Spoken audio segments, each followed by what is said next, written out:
Hi friends, welcome to Mandeep kitchen. ఈరోజు మన అక్కీ రోటీని, అదేనండి బియ్యం పిండితో రోటీని ఎలా ప్రిపేర్ చేసుకోవాలో చూద్దాం.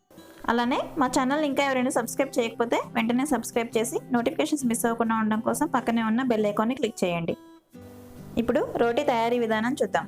దానికోసం ముందుగా ఒక బౌల్ తీసుకొని దానిలో 2 కప్పుల బియ్యం పిండిని యాడ్ చేసుకోవాలి.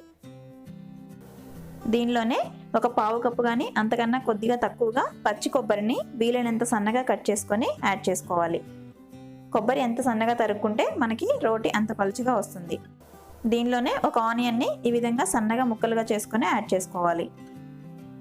దీనిలో 1 కానీ 2 కానీ పచ్చిమిర్చిని కట్ చేసుకొని తీసుకోవాలి. కొద్దిగా కరివేపాకుని ఈ విధంగా ముక్కలుగా చేసుకొని యాడ్ చేసుకోవాలి. కొద్దిగా కొత్తిమీరని ఈ విధంగా చిన్న చిన్న ముక్కలుగా కట్ చేసుకొని యాడ్ చేసుకొని దీనిలోనే 1 టేబుల్ స్పూన్ జీలకర్ర, రుచికి సరిపడా సాల్ట్ని యాడ్ చేసుకొని బాగా మిక్స్ చేసుకోవాలి. పిండి కలుపుకునేటప్పుడు కొంచెం గట్టిగా ప్రెస్ చేస్తూ కలుపుకోవాలి. దానివలన ఆనియన్లో ఉన్న వాటర్ అలాగే కొబ్బరిలో ఉన్న వాటర్ అనేవి పిండికి పట్టేసి రోటీ మనకి టేస్టీగా ఉంటుంది. దీనిలో కొద్దిగా వాటర్ని యాడ్ చేస్తూ పిండిని మిక్స్ చేసుకోవాలి. పిండిని మరీ గట్టిగా కాకుండా ఈ విధంగా కొంచెం లూజ్గా ఉండే విధంగా కలిపి పక్కన పెట్టుకోవాలి. జనరల్గా రోటీని డిఫరెంట్ మెథడ్స్లో చేస్తారు. ఇక్కడ మనం 2 విధానాల్లో ఎలా ప్రిపేర్ చేయాలో చూద్దాం. దానికోసం ఒక పాన్ తీసుకొని దానిపైన 2 టేబుల్ స్పూన్ల ఆయిల్ని అప్లై చేసుకోవాలి. కొద్దిగా పిండి ముద్దను తీసుకొని ఈ విధంగా బాల్ లాగా ప్రిపేర్ చేసుకోవాలి. దీన్ని డైరెక్ట్గా పాన్ పైన పెట్టి చపాతీలాగా పల్చగా ఈ విధంగా స్ప్రెడ్ చేసుకోవాలి. ఈ విధంగా డైరెక్ట్గా పాన్ పైన చేసినప్పుడు 2 పాన్లు ఉంటే బెస్ట్. ఒక రోటీని మనం పాన్ మీద చేస్తూ ఉంటే ఇంకో రోటీ ఫ్రై అవుతూ ఉంటుంది. ఈ విధంగా వీలైనంత పలుచగా స్ప్రెడ్ చేసుకోవాలి. పాన్ మొత్తం స్ప్రెడ్ చేసుకున్నా కూడా మన రోటీని ఫ్రై చేసుకోవడం ఈజీ అవుతుంది.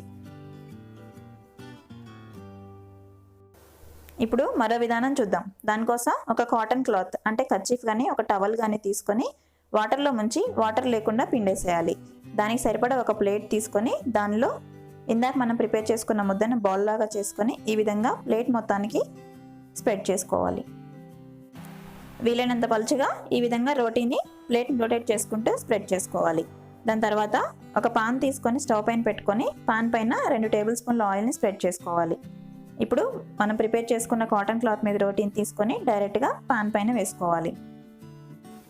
ఇప్పుడు రోటీ పైన 2 టేబుల్ స్పూన్ల ఆయిల్ని స్ప్రెడ్ చేసి స్టవ్ని మీడియం ఫ్లేమ్లో పెట్టుకొని రోటీని ఫ్రై చేసుకోవాలి. మూత పెట్టి 2 నిమిషాల పాటు వదిలేయాలి. ఈ విధంగా మూత పెట్టడం వలన రోటీ మనకి సాఫ్ట్గా వస్తుంది. 2 నిమిషాల తర్వాత మూత తీసి రొటేట్ చేసుకొని 2 సైడ్స్ కూడా కొంచెం గోల్డెన్ కలర్ వచ్చేంత వరకు ఫ్రై చేసుకోవాలి. అంతే, అక్కీ రోటీ ఎంతో సాఫ్ట్గా టేస్టీగా రెడీ అయిపోయింది.